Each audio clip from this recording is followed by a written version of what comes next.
Welcome to episode number 2, The Ruach Within, Unveiling the Wind of the Intercessor, by Audrea V. Abraham. The text explores the concept of Ruach, the breath or wind of God, explaining that this divine breath was not only given to Adam, but was also imparted to the disciples by Christ. The book expounds on the reality that this Ruach now resides within believers, enabling them to act as wind tunnels, or breath carriers, who release God's will through prayer and intercession. Get ready for the deep dive and riding the winds of the Ruach. Welcome to the deep dive. This is where we take your sources and really pull out the key stuff, the insights that, might just change how you look at things. Yeah, get right to the heart of it. Exactly. So today we're diving into some really, I think, fascinating territory. It's Audrea V. Abraham's book, The Ruach Within, Unveiling the Wind of the Intercessor. And that title alone, The Wind of the Intercessor, it grabs you, doesn't it? Makes you wonder, what does that actually mean when we talk about prayer? It really does. And Abraham's whole work revolves around this Hebrew word ruach, which it's rich. It means breath, wind, spirit, all of those things. Okay. And she uses it as this guiding thread to explore the divine breath she believes is within us as believers, and how it's not just sitting there, but it gets activated, especially, through prayer and intercession. Right. So our mission today really is to get a handle on these core ideas, this divine breath inside us, and how we how we tap into it, how it works. Okay, let's get into it. So the book seems to kick off with this pretty foundational idea. Prayer isn't just words, it's more fundamental.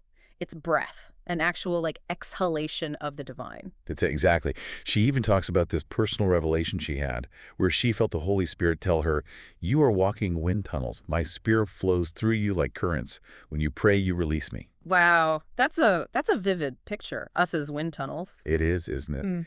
And interestingly, she connects this right back to the creation story, Genesis 2:7, God breathing life into Adam. Her argument is that wasn't just, jump-starting his lungs. It was an infusion of Ruach. It gave humanity this divine essence, a function even, to be channels for God's breath right here on earth. So it wasn't just about being alive biologically. No, exactly. It was being alive with a divine purpose tied to that breath. Okay, so we're not just breathing to survive. We're breath-born beings intended to release breath-born answers. I like that phrasing. Catchy, yeah. It suggests our prayers actually do something tangible. Our breath carries weight, kind of. Precisely. Abraham suggests that prayer, when it's spirit-led, acts like a spiritual release mechanism. It's through our breath, guided by the Spirit, that divine intentions, healing, insight, whatever it is, get carried out. And this, she believes, is why intercessors face opposition. Because that breath, God's Spirit moving through people, actually stirs things up in the spiritual realm. It's not just empty air being pushed out. And she keeps coming back to this wind tunnel idea. You mentioned it. She draws parallels between believers and, conduits carrying the same wind that did those huge things in the Bible. Yeah, like the Red Sea parting, the day of Pentecost, Ezekiel's dry bones. That same power, that same Ruach. She's saying we carry the potential for that kind of, divine movement within us. Okay, but the question is, how do we, access that? How does it become real for us? Well, a key part of her perspective is that we're not just passive buckets holding this breath. Yeah. We were designed to actively carry it and then release it. We're meant to be, as she puts it, temples filled with wind.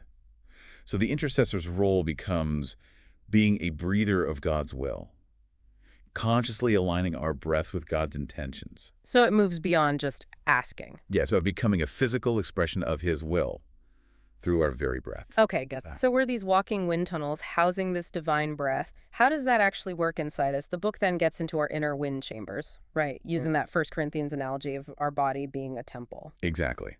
And she maps it onto our triune nature, spirit, soul, and body. Each one, she says, functions like a specific wind chamber. Okay. So the spirit is the inner sanctuary. That's the primary Ruach receptor, where the initial stirring happens, that sense of revelation, discernment, that gut feeling. And then the soul, our mind, emotions, that's like the corridor where the wind has to travel. Right. It navigates through there, and God's intent starts to get translated into our conscious awareness, hopefully leading to action. The wind needs a clear path, essentially. Okay. And the body is the outer court, the expression. Yeah, the vessel that manifests the internal wind. Through words, actions, even just, lifting hands or posture in prayer. And she stresses alignment then between these three. Absolutely. For the spirit to flow freely, she says, spirit, soul, and body need to be aligned. If one part is blocked or resistant, it restricts the whole flow. Which leads to that concept of clogged chambers. That sounds a bit confronting. Can be. She talks about things like, unforgiveness, bitterness, fear, disobedience, even just spiritual apathy, saying these act like blockages.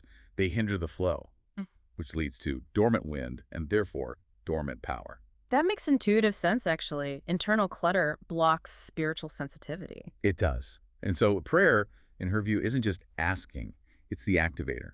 Like turning on a fan to circulate the air, stirring up the Ruach within us. Activating inner currents. Yes. She even talks about spiritual respiration, this cycle of inhaling God's mind, his perspective, and then exhaling his will through our prayers and actions. It's dynamic. And this wind room idea, a secret place, is that literal or? More about intentionality, I think. Yeah. Creating that consistent space, mental, spiritual, to connect, to treasure that breath, and then release it. That's where she says blockages get cleared, souls get revived. So without that intentionality, the wind can become stagnant? That seems to be the idea. But with it, it becomes this powerful force aligned with God. Okay, now the book takes this really interesting term comparing two moments, God breathing into Adam and then Jesus breathing on the disciples, the breath of Adam versus the breath of Christ. What's the core difference she's highlighting there? Yeah, this is fascinating. She distinguishes the function and the impact of those two breaths, even though both are Ruach, Elohim, God's breath. Okay. Adam's origin, she calls it pneumatic, dust, then breath. And that breath wasn't just life, it was essence, capacity, identity, intelligence, divine memory. It aligned him for his purpose, stewardship, governance. So the first breath was about endowment, giving humanity divine-like qualities for an earthly role. Right. It set the foundation. But then sin clouded that clarity, damaged that intimacy. We kept breathing physically, but the spiritual connection was, significantly hampered. Got it. Which leads to the second breath moment. Exactly. What she calls the second wind. Yeah. Jesus, post-resurrection, breathing on the disciples in John 20. This wasn't just hitting reset. It was restoration, yes, but with commission. With authorization. So it wasn't just personal renewal, it was empowerment for a task. Precisely. This breath carried glory, fulfilled prophecy, and transferred authority. It was resurrection wind for purpose. The disciples got a mandate. Their breath could now shake things up spiritually. Okay, so the big takeaway here is that believers today get this breath, the Christ breath, not just Adam's. That's central to her argument. We've spiritually transitioned from being dust carriers to becoming wind bearers. First breath gave existence. The second gives assignment. Right. It's not just creation breath, it's resurrection breath. Yes. The Ruach within now is post-resurrection power. For revival, not just survival. It's a commissioned wind fueling intercession with authority. And she talks about a divine breath exchange at salvation. Yeah, like trading our limited, maybe polluted human breath for God's holy breath, the Spirit. We inhale his intentions, exhale his will. It's a transaction meant for deployment, not just display. This idea of an internal wind system, drawing an analogy with our lungs, that's quite vivid. The Ruach isn't meant to be still. No, definitely not. Where there's no movement, she suggests there's no manifestation of power. She goes back to the spirit, soul, body model again. Okay. Spirit is the upper room, initial stirring, revelation. Then the wind has to navigate the soul thoughts, emotions. A yielded soul is like an open tunnel. And the body expresses it. Right. Through actions, words, groans, declarations. And the circulation of glory cycle, stirred, sent, sustained. Yes, this loop.